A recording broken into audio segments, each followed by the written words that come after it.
दोस्तों, एक बार फिर मैं आपके लिए लाया हूँ बहुत ही मज़ेदार कहानी। यह कहानी शुरू होता है रामपुर नाम के गांव से। उस गांव में एक मोहनलाल नाम का आदमी रहा करता था और वह चोरी करके अपना ज़िंदगी काटता था। रात को जब सभी गांव वाले सो जाते हैं और चारों तरफ शांति हो जाता, तब मोहनलाल अपने काम को अंजाम देता। एक दिन रात को वह बिरयानी बनाने के लिए बकरी चोरी कर कर लेके आ गया। इस तरह वह चोरी करने का कोई भी मौका नहीं गंवाता था। एक दिन वह किसी का गाड़ी चोरी करके लाया और पत्नी से कहने लगा, देखो मैं बाहर जा रहा हूँ, शाम तक आऊँगा। फिर उसके पत्नी ने पूछा कि यह गाड़ी उसको मिला कहाँ। उसने अपने पत्नी को डांटते हुए कहा, देखो तुम अपने काम पे ध्यान दो, ज़्यादा टांग मत लड़ाओ मेरे काम में। फिर वह चोरी किया हुआ गाड़ी और एक पिंजरा लेके जंगल की ओर निकल गया। उस जंगल में कुछ टूटे फूटे पुराने मकान थे। वह अपना गाड़ी ले जाकर वहां पर खड़ा कर दिया और शिकार करने निकल गया। वह जंगल बहुत ही घना था और वहां पर तरह तरह के जानवर रहा करते थे। वहां पर भालू, मगरमच्छ, शेर, चीता, बकरी सभी कुछ मिलते थे। मोहन के आते ही पूरे जंगल में एकदम भगदड़ मच गया। उसको देखकर सारे जानवर भागने लगे। उसने तभी अपने बंदूक से एक चीता को निशाना बनाया।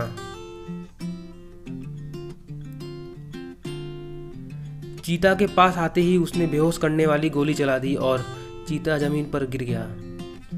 इसके बाद वह उस चीता को उठाकर लेकर चला गया और बाजार में बेच दिया। इस तरह वह छुप छुप कर बहुत सारे जानवरों का शिकार करता और उनको बेचकर बहुत सारा पैसा बना लेता। एक दिन इसी तरह वह शिकार करने के लिए जंगल की ओर निकला। तभी अचानक से कहीं से एक शेर का झुंड आ जाता है और मोहनलाल का पीछा करने लगता है। मोहनलाल डरते डरते भागने लगता है और भाग के पिंजरे के अंदर छुप जाता है। तभी चारों शेर उसको चारों ओर से घेर लेते हैं और मोहन को समझ नहीं आता है कि वह क्या करे। और तभी एक शेर कूदकर उसके पिंजरे के ऊपर चढ़ जाता है। मोहनलाल एकदम घबरा जाता है। लेकिन कुछ देर बाद जब शेर थक जाते हैं और सो जाते हैं, तब मोहनलाल छुप कर निकल जाता है और अपनी जान बचा के वहां से भाग जाता है। वह गाड़ी को तेज रफ्तार से चलाते चलाते घर आ जाता है और रात भर सोचने लगता है। वह मन में सोचता है, आज तो मेरा जान बच गया। इस तरह कितने दिन तक मैं इन जानवरों का शिकार करूंगा। किसी दिन मेरी जान चली जाएगी, मुझे कुछ और ही करना चाहिए। फिर उसने जानवरों को डराने के लिए और उनका शिकार करने के लिए एक डायनासोर खिलौना बनाने की सोची। वह डायनासोर खिलौना बनाने के लिए पूरा सामान लेकर आ गया और उस खिलौने को वहाँ पर बनाया। उसके बाद खुशी खुशी कहने लगा, अब मज़ा आएगा शिकार करने में, देखता हूँ मुझसे कौन बचेगा अब। इसके बाद वह उसके अंदर चला जाता है और डायनासोर को अंदर से चलाने लगता है।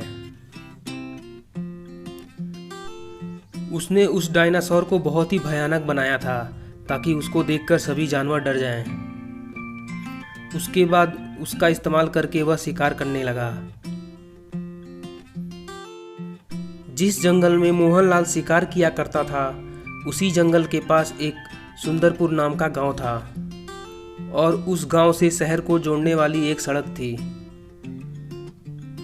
मोहनलाल जब भी शिकार नहीं मिलता तो सड़क पे निकल आता और कोई भी सड़क पे यदि गुजर रहा होता तो उसको परेशान कर देता।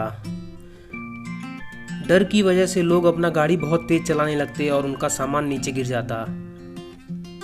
इसी तरह एक दिल्ली से एक दिन बस आ रही थी। मोहनलाल ने डायनासोर के अंदर से उस बस पे हमला कर दिया। तभी उसका ड्राइवर एकदम घबरा जाता है और बस को एकदम कंट्रोल नहीं कर पाता है और बस पलट जाती है। बस के पलटते ही सभी लोग अपना सामान छोड़कर भागने लगते हैं।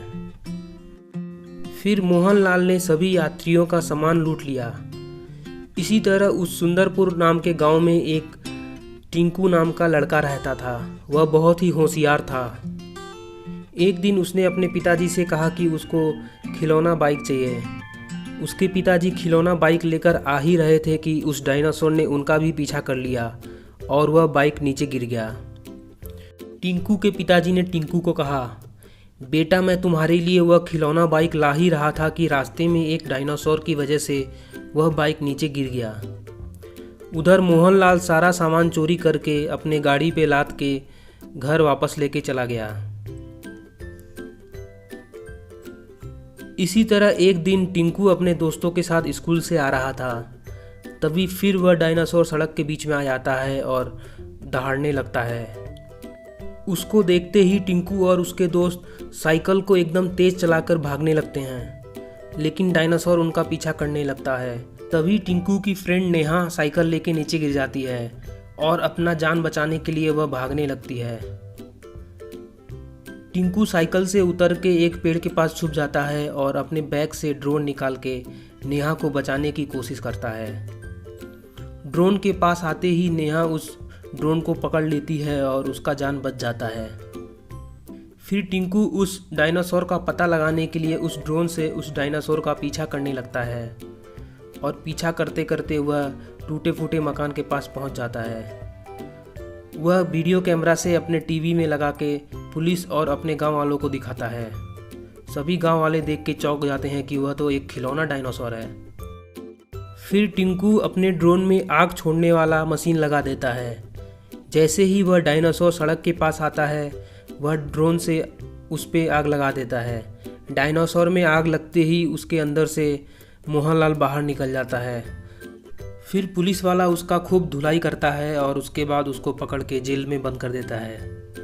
दोस्तों, अगर आप और कहानी देखना चाहते हैं तो वीडियो को लाइक करें, शेयर करें और नीचे कमेंट करना मत भूलें।